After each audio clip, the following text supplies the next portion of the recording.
Forced medical mandates, the muzzling of the American people, and if we're not careful, we will be eating dog food in the next 5 years.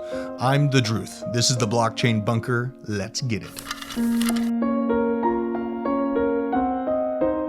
Your ears are going to be perked up like a Doberman Pinscher after this video. Dogs are awesome, right? They're like family. We treat them like our kids. However, dogs, just like any form of property recognized by our legal system, are subject to the jurisdiction of federal, state, and local laws. The majority of laws that directly regulate the ownership conditions of dogs are established at the local level. This strict exercise of authority over dogs by the state and its associated municipalities likely stems from a genuine concern about the occasionally aggressive behavior, as if our government is actually concerned about anything besides lawmakers' bank accounts. In fact, under the pretext of safeguarding citizens, it is even possible for ownership of an entire dog breed to be prohibited. You've heard of the pit bull argument before, and other rules for dogs and dog owners are as such. Number 1.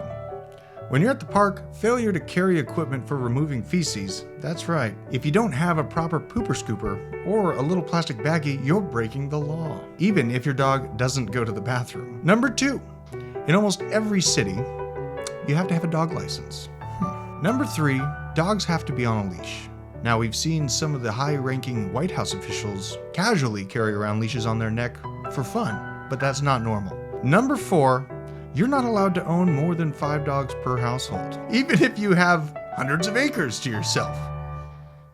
And number 5, out of 10 breeds classified as potentially dangerous, only one can be at any premise at any time. So if you're going to a dog-friendly brewery with your Dalmatian, even if there's a chow that's already there, you have to turn around and walk away in the name of safety, just in cases. Now, let's get into the deep stuff. Number 6, multiple types of mandatory vaccines.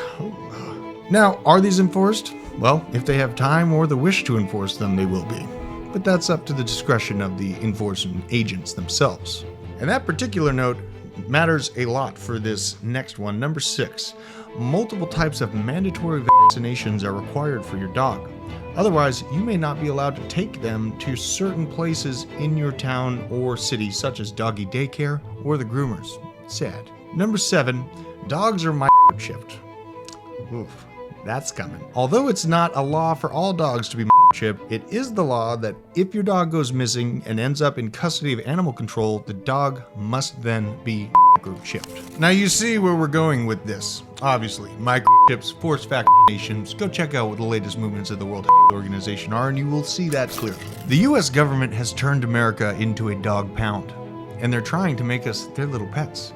They want us ready at any moment to speak on command, shake, and more dehumanizing, roll over and play similar to dehumanizing laws that have been implemented on citizens of other countries, and we are following in these footsteps of these communist-like places right now, all in the name of public safety. This network of absolute control is expanding. The World Health Organization is currently looking to implement something straight out of 1984, the Global Digital Health Certification Network. China held a one-child rule for 36 years. Now there's cash incentives to have children in multiple Chinese provinces as the population of China begins to decline for the first time in 6 decades. Whoopsies, didn't see that coming.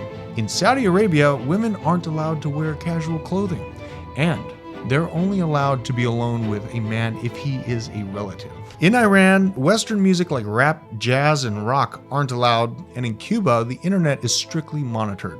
Writers who are posting anti-government opinions are arrested. America still has the Constitution, but our inalienable rights have been redefined throughout the last 200 years because of technical or grammatical loopholes paired with lawmakers and questionable emergency declarations that have been used to justify the attack on our God-given freedoms. Our internet, also monitored by the government, yay, although the true regulations come from big tech who simply just kick us out, censor us, or demonetize us at the near mention of something that they don't like. Hence, all the censoring beeps in the video. And they do it for political reasons or to push a specific party's agenda. Maybe they need you to wear a mask for 5 years in a row. Who knows? Credit card companies deny payments to stores. Hillary Clinton has attempted to put radicals on a no-fly list, but doesn't even define what a actually is. Obama targeted conservative business owners with tax audits, and the more recent overreach of vaccine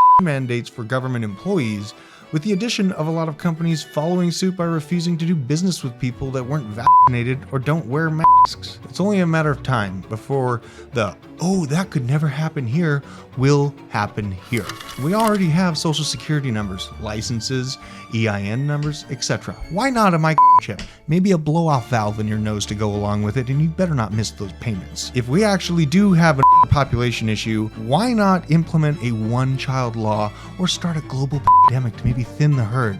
They just destroyed the Georgia Stones that laid this all out because they don't want you to know. It's only a matter of time before we're wearing a dog collar and being pulled one way or another as Uncle Sam's little doggo. I want to do more than just make you aware. What I really want is for us to start saying no. As painful and as awkward as it might be to say no in the moment, we need to do it. Say no to unconstitutional mandates. Say no with your votes. Say no with your dollars, and say no to being overtaxed and underserved. Say no to being the government's bid.